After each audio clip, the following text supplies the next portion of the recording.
jalan je. Ya. Ini industri saja. Tak habis sampai. Okey. Ada suara, ada animasi. Tulisan tak ada. Tulisan tak ada. Okey tu. Okey. Tak apa mai saya tanya. Ini apa? Jangan wariskan takut. Dia macam Tajuknya apa?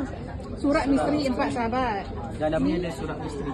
Oh, okey. Dia macam jangan wariskan takut tu macam masyarakat tu macam memandang serong terhadap kawan yang berkawan dengan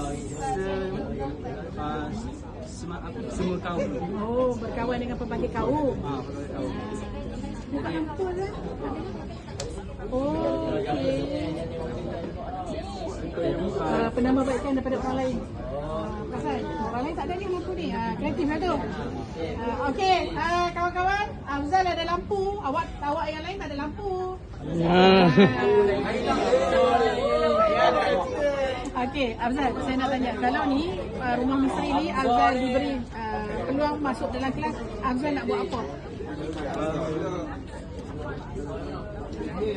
Dengan rumah misteri ni Afzal nak buat apa lagi kelas dengan budak-budak lagi?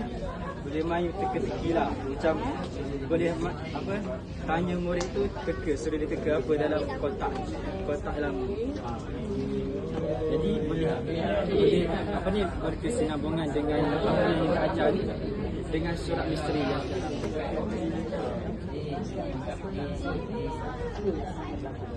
Okey Afzal, terima kasih.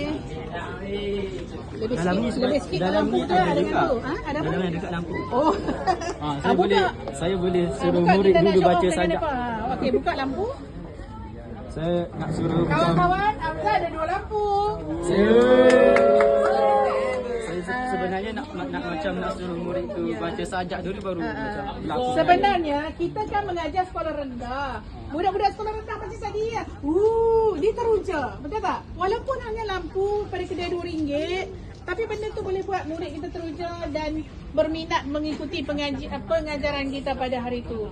Benda yang nampak kecil, ringkas tapi memberi nilai impak kepada murid kita. Terima kasih Afzal. Siapa? Afiq. Afiq, dia pun panggil Afiq. Sorry Afiq.